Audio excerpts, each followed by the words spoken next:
Good morning students, welcome back to Shaiba online class. In the previous class, we have studied properties of modulus of a complex number and square root of the complex number. So, we have studied 8 properties, isn't it? 8 properties. In those 8 properties, these 2 are important. We are using these 2 in this sum and we are continuing today also. Exercise 2.5, first we are going to see 4th sum. Our 4th one is mod z is 3 and show that 7 less than or equal to mod z plus 6 minus 8i less than or equal to 13. And what is given? Given mod z is 3. So, using this we have to prove the given one. First take the center one. Modulus of z plus 6 minus 8i. First consider the center one, modulus of z plus 6 minus 8i. Okay, this is less than or equal to, now using the first property. In these two, we have to use first one. This is called triangle law of inequality and already I have proved this property. So, using this, since what is that property, first write z1 plus z2 is less than or equal to modulus of z1 plus modulus of z2. So, using this here, first put the bracket and now this is z1 and this is z2. So, this is equal to what? Modulus of z plus modulus of 6 minus 8i. Okay, which is less than or equal to, and mod z is given 3. So, using this plus and modulus of 6 minus 8i is what? Listen, a plus ib. This is one complex number. Its modulus value is root of real part square plus imaginary part square. Using here we get square root of real part is 6 and imaginary part is minus 8. So, 6 square plus minus 8 the whole square, which is less than or equal to 3 plus square root of 6 square is 36 plus 64 and this becomes 100. Square root of 100 is what? 10. So, this is less than or equal to 13. So, mark it as equation number 1. So, we get the right hand side, isn't it? Less than or equal to 13. Next we are going to prove 7 less than or equal to this one. Again consider the same. Again consider the same one, modulus of z plus 6 minus 8i, and now we are going to use the second property. The second property is modulus of z1 minus z2 is greater than or equal to modulus of mod z1 minus mod z2.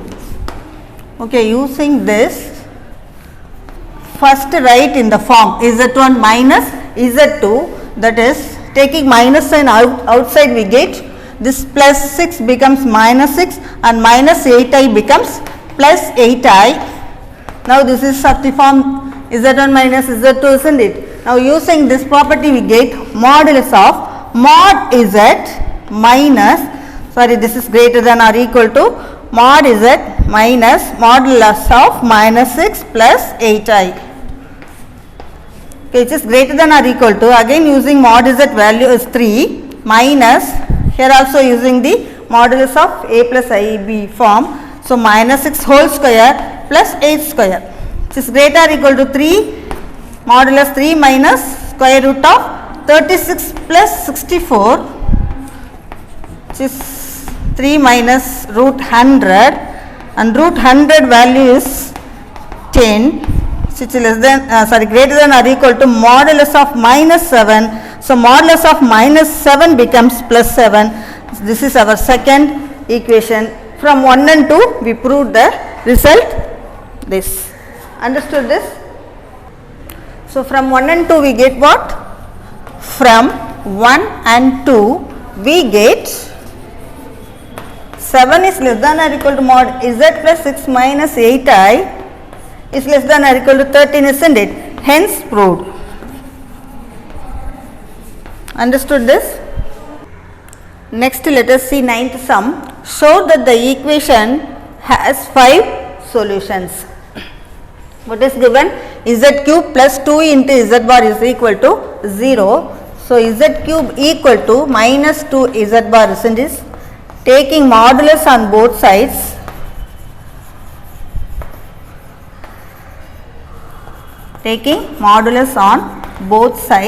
we get modulus of Z cube is equal to modulus of minus 2 into Z bar, and this becomes mod Z whole cube, which is equal to modulus of 2 into Z bar, and which is also equal to 2 into mod Z bar, and which is equal to 2 into mod Z bar again become mod Z. So, using this we get modulus of Z. In the left hand side, mod Z whole cube. Okay, now bring the right hand side to left hand side, we get mod Z cube minus 2 into mod Z equal to 0. Now, mod Z is common to both the terms, so we can take outside, we get mod Z into mod Z square minus 2 equal to 0. So, which implies mod Z equal to 0 or mod Z square minus 2 equal to 0. So, we get two equations. First take this one, mod Z equal to 0. Mod Z equal to 0 implies what? Z equal to 0. So, Z equal to 0 is a solution. This is one of the solution, mark it as equation number 1. Next take second one, that is mod Z square minus 2 equal to 0 and mod Z square equal to 2. And we know one formula, mod Z square is what? Z into Z bar, and using this here Z into Z bar equal to 2. Z into Z bar equal to 2 and Z bar equal to 2 by Z. Now, substituting this in the given equation, we get, therefore, the given equation becomes,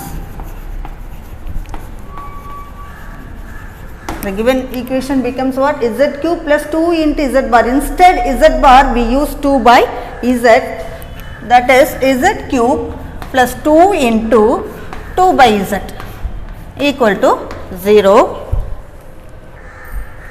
So, now we get Z cube plus 4 by Z equal to 0.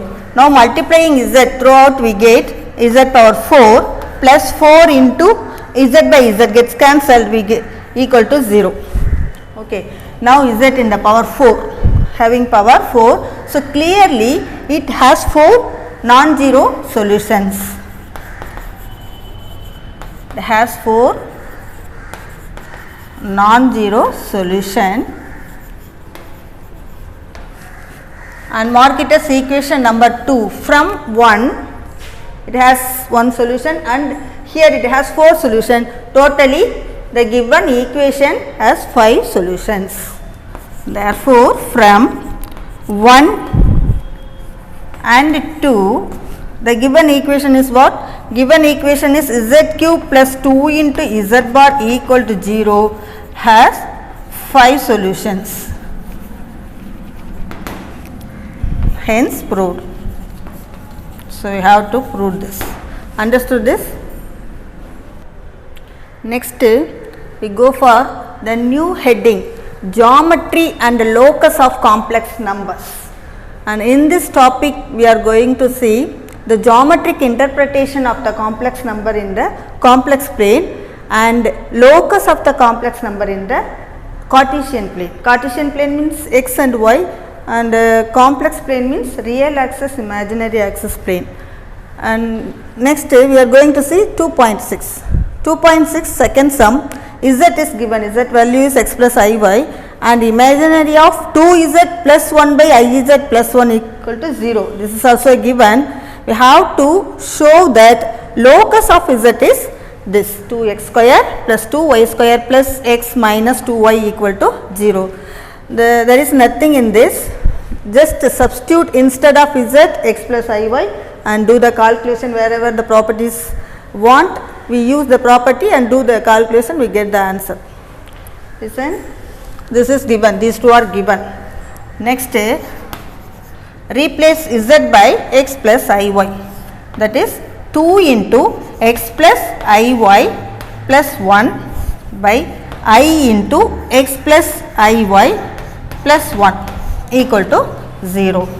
That is imaginary of multiplying 2, we get 2x plus 2iy plus 1, the denominator ix plus I square y plus 1 equal to 0.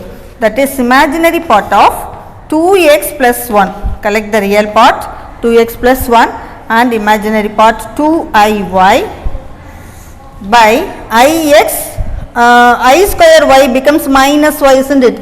We know I square value is what? Minus 1. Using this here we get 1 minus y plus I into x, which is equal to 0. Listen, this is real part and this is also become real part. I square is minus 1, isn't it? So minus y. So I collect real part separately and imaginary part separately, I into x. Listen, now we are going to multiply the conjugate of the denominator by denominator and numerator. Numerator and denominator, we have to multiply the conjugate of the denominator. Our denominator is 1 minus y plus ix. Its conjugate is what? Conjugate is 1 minus y minus ix. So we have to multiply both numerator and denominator by conjugate of the denominator. Listen, 2x plus 1 plus 2iy by 1 minus y plus ix. Its conjugate is 1 minus y minus ix on 1 minus y or 1 minus y minus ix equal to 0. So imaginary part of 2x plus 1 plus 2iy, this is one term, and into 1 minus y minus I into x. Our denominator is, this is of the form what? A plus b into a minus b, that is a square minus b square. So 1 minus y the whole square minus I square x square equal to 0. So imaginary part of 2x plus 1 plus 2iy into 1 minus y minus ix. Our denominator is 1 minus y the whole square and I square is what? Minus 1 and it becomes plus x square equal to 0. Now we want only imaginary part. Imaginary part means the term involving I. Term involving I means first take real part here and imaginary part in the second bracket. We get 2x plus 1 into minus ix, isn't it? So imaginary part means we leave the I and write the remaining one. We get minus x into 2x plus 1. Now taking imaginary part in the first bracket and real part in the second bracket, we get 2iy into 1 minus y. So imaginary means leave the term I and we get plus 2y into 1 minus y. The denominator is common. So 1 minus y the whole square plus x square equal to 0. Now cross multiplying we get only numerator is equal to 0. Okay, that is minus x into 2x plus 1 plus 2y into 1 minus y is equal to 0. So multiplying inside we get minus 2x square minus x plus 2y minus 2y into y, 2y square equal to 0. Now we want x square is positive. So multiplying throughout by minus 1 we get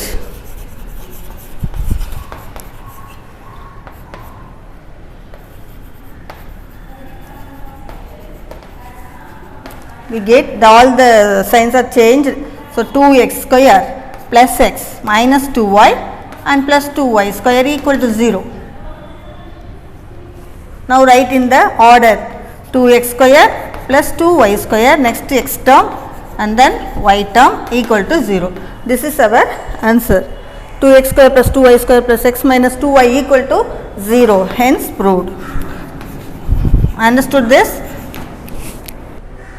Our third one next. If z equal to x plus iy and obtain the Cartesian form of locus of z, the first one is real part of iz, the whole square equal to 3. Cartesian form, locus and all same one. So first given z equal to x plus iy, the same thing, substitute z equal to x plus iy equal to 3. So real part of I into x plus iy,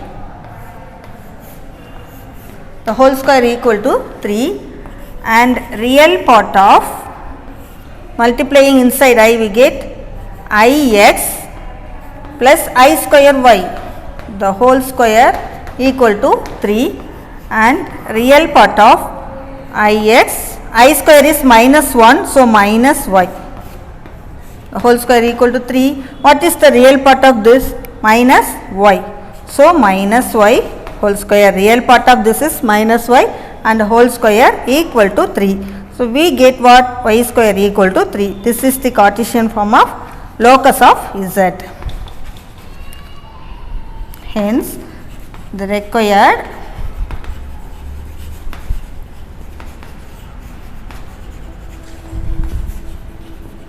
Cartesian form of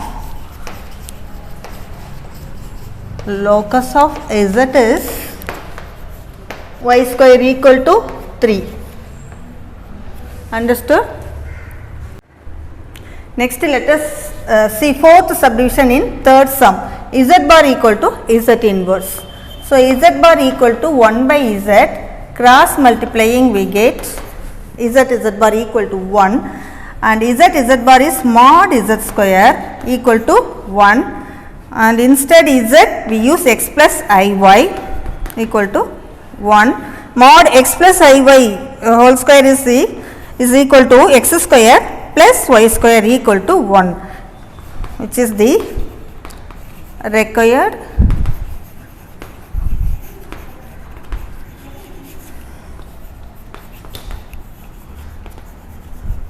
Cartesian form of the locus of z. Understood this? I hope you all understood today's class and do the homework, and especially all the examples are very important. Do one time in your classwork note. Thank you, students.